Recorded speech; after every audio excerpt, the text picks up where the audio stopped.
My name is Allie, and I'm the host of Funny Fat Friend, a podcast about this bodacious biracial babe trying to find herself in film. Welcome back to my bi-weekly mini-episode series, Dope Ass Rex. It is still Black History Month, and I am still Black, and to celebrate, I'm going to continue to share important to me Black films with you. You're welcome. Spider-Man 2 episode will come out next week because I was very busy and I wanted this to come out while it was still February, so I pushed back the Spider-Mans. Come back next week if that's all you want me for. I understand. It's fine. Alright, here are my recommendations. First up, we have the 2015 film Chi-Raq. It was directed by Spike Lee. It was co-written by Lee and Kevin Wilmot, which you might recognize them collaborating together if you have seen their more popular Academy Award-winning film, BlacKkKlansman, which I also recommend, but I think that, Chi-Raq doesn't get enough love, so that's why I picked it.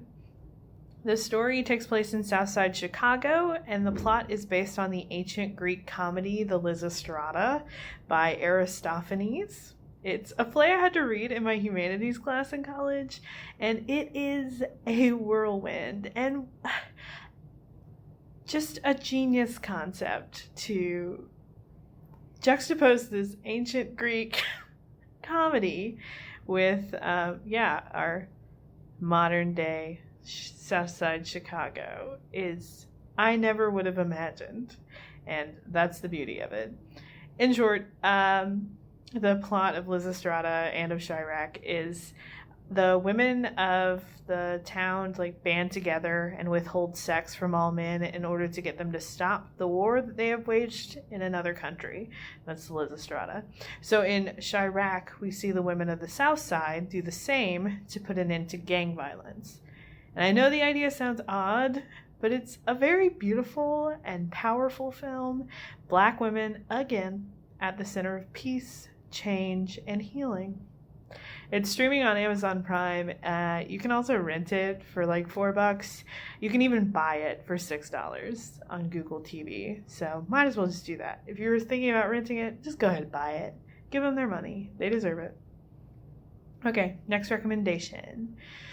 This one is actually a documentary from 2018, which was nominated for Best Documentary Feature at the Oscars.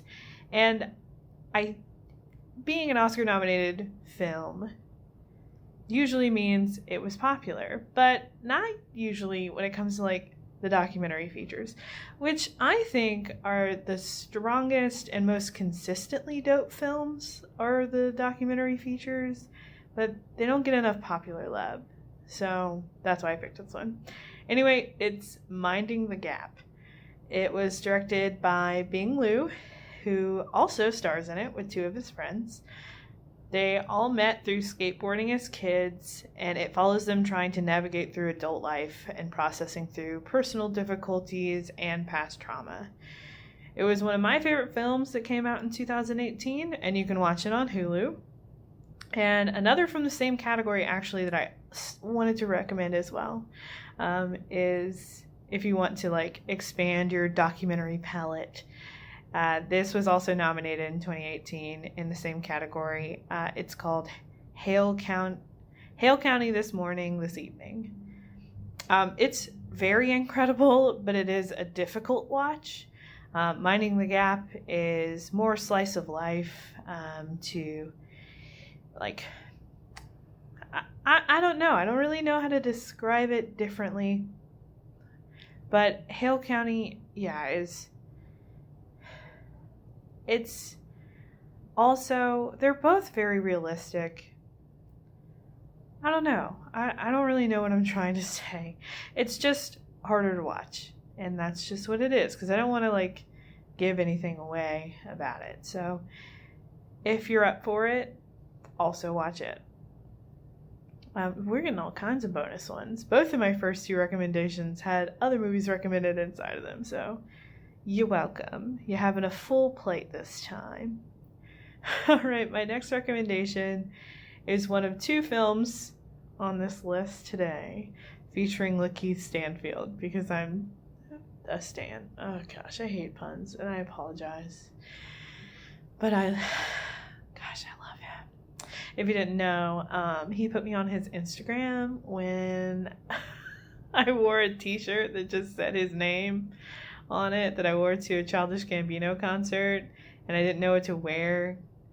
So I just bought a white t-shirt and used a Sharpie to write Lakeith Stanfield on it, because they're in Atlanta together, and I thought that would be fun, and it was fun. And then I tagged him in it, and then he put me on his Instagram, and Ava DuVernay commented 3 fire emojis, and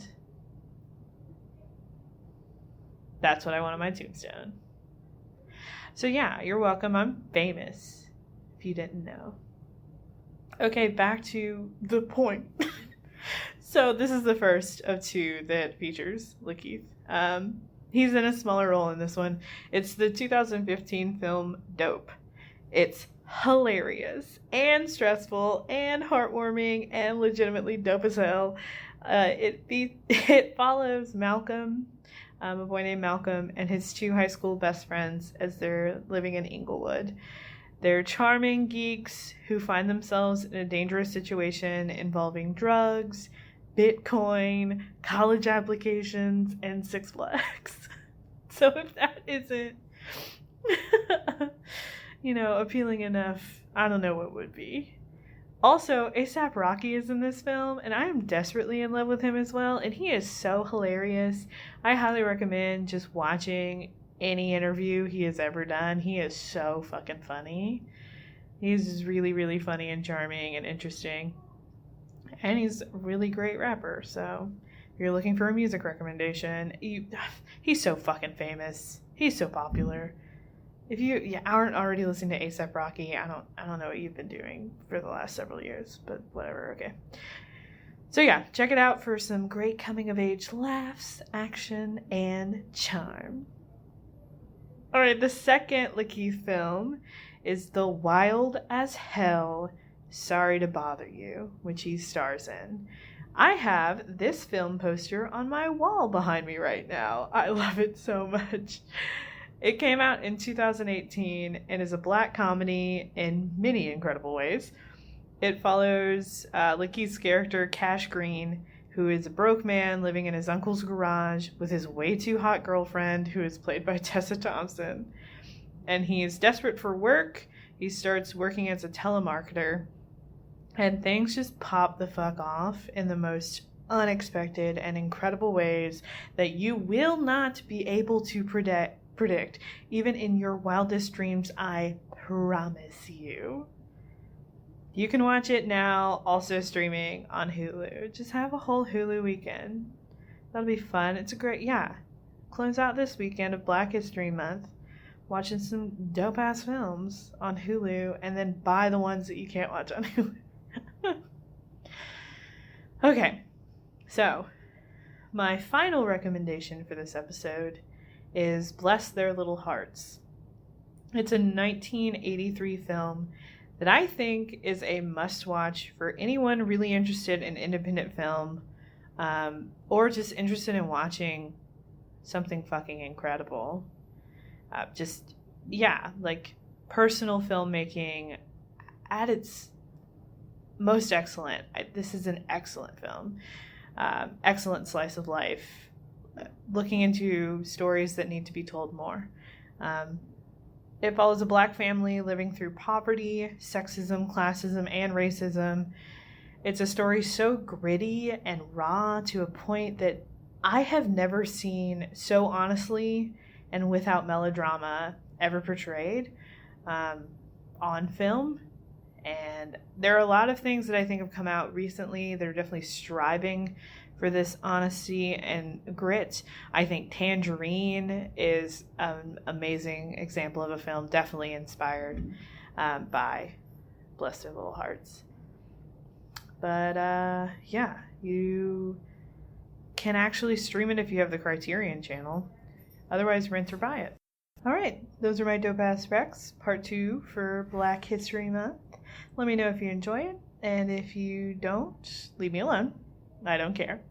I'll be back next week with a full-length episode. Spider-Man's 2 is a-comin'.